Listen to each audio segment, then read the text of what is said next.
Welcome back. Today, we're unpacking a genuinely fascinating theoretical blueprint for a totally new kind of global governance. We're diving into the ideas of author Professor Dr. Ibrahim Abdullah Sälkini. He's mapped out this massive architectural model that basically reimagines international relations and political power from the ground up. We're going to look at the source material completely impartially, breaking down the mechanics, the rollout stages, and the core philosophy behind it all. It's a big, complex topic, but as always, we're going to map it out and make it super accessible for you. Let's get into it. Okay, quick look at our roadmap for this explainer. 1. Birth from dictatorship's arrogance. 2. The United Islamic States.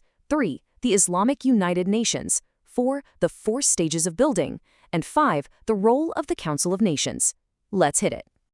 So, Section 1, Birth from dictatorship's arrogance. To really understand any proposed solution, we first have to look at the problem it's trying to solve, right? And the author makes it clear this blueprint doesn't just pop out of nowhere. It's a direct reaction to the current global landscape. Just look at this quote. He writes, "The Islamic United Nations will be born out of the arrogance of dictatorship." That is a heavy statement. The core argument here is that global tyranny, like a few nations hoarding all the power and essentially enslaving populations, is eventually going to hit a breaking point. When people are backed into a corner by oppressive systems, well, they're naturally going to look for a totally new, just framework. The author argues that this intense pressure is actually the very spark that will drive nations to unify under a completely different vision of global justice. Moving on to Section 2, the United Islamic States. Now, what's really interesting about this is how we transition from that broad theory into the actual physical bedrock of this New World Order. The foundational piece is called the United Islamic States. Now, if you're familiar with how modern federal systems work, this is going to sound pretty similar. It's basically a federal structure made up of a group of Islamic countries. So rather than completely erasing borders or national identities, these countries come together under one centralized federal umbrella. The individual states, they still exist, they still handle their local day-to-day governance, but they are anchors together by a much stronger collective political spine. But for a federation like that to actually work, some things have to be centralized. The author points out that while local regions keep their own unique flavor, 4 absolutely crucial sovereign ministries have to be unified across the board. We're talking foreign affairs, defense, the economy, and intelligence.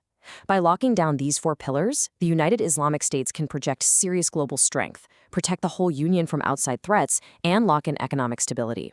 And all the while, local matters stay local. All right, Section 3, the Islamic United Nations.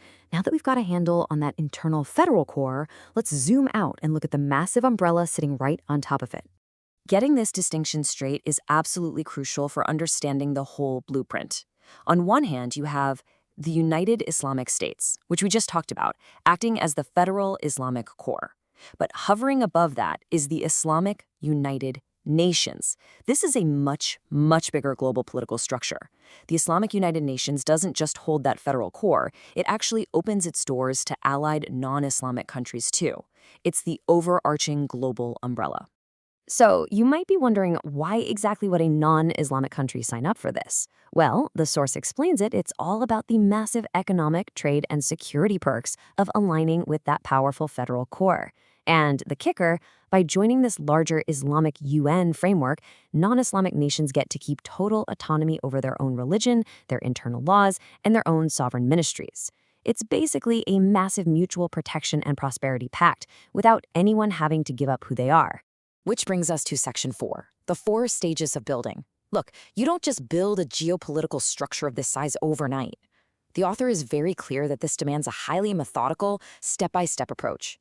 Here is the exact 4-stage roadmap for pulling this off. Stage 1, electing a central authority. Stage 2, strengthening interrelations. Stage 3, unifying specific sectors. And Stage 4, achieving total stability. Let's walk through how this goes from just laying the groundwork to a fully functioning, stable superpower.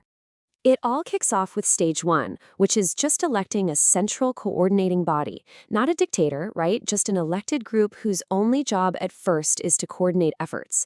That naturally bleeds right into Stage 2, which is all about building strong connections on the ground through shared economic and cultural projects. Think establishing shared media networks or moving toward a single unified currency. The strategy here is brilliant. You have to actually show everyday citizens the tangible, real-world benefits of unity before you can ask them to integrate any deeper. And once that economic and cultural integration takes root, it organically sets the stage for step 3, unifying those big sovereign sectors we mentioned earlier, like defense and foreign policy. Since the states are already economically tangled up together, sharing a defense strategy is just the logical next step, and that leads right into the final stage, stage 4, deep internal political stability. Because the people are experiencing real prosperity and security, the dynamic between the rulers and the citizens becomes healthy and cooperative rather than adversarial. It's a total shift. Okay, last part.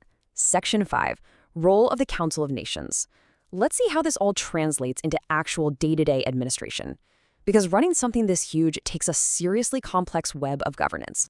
And this brilliantly illustrates exactly what that looks like. The author's proposed organizational chart is a deeply tiered, highly structured system. You've got local municipal councils at the very bottom, feeding all the way up through state and specialized councils. Then, at the absolute top, to make sure power stays balanced, the whole thing is overseen by a tripartite presidential council. This top-tier council makes decisions collectively. They take input from a general executive body, specialized experts, and a council of wise men. It's all designed to ensure that power is totally distributed and every big move is rigorously debated.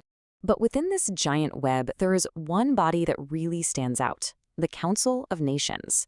This is defined as the largest representative body in the entire blueprint. And why is it so massive? Because this is the specific council that holds delegates from literally every single nation under the wider Islamic UN umbrella.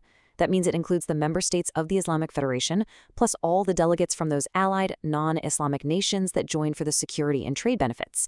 It is basically the ultimate forum for global consensus in this theoretical model. So, what does this all mean for us? The author presents this insanely intricate, multi-layered blueprint as an unavoidable reaction to the cracks in our current global system. He honestly believes that the universal human drive for justice and stability is going to eventually push the world toward a structure exactly like this one. But will this specific theoretical framework ever actually jump from the pages of a book into reality? That is the profound question we're left with today. It definitely gives us a wild new lens for looking at political theory, federalism, and the future of global governance. Thanks for hanging out with me for this explainer, and remember to keep questioning the structures around you.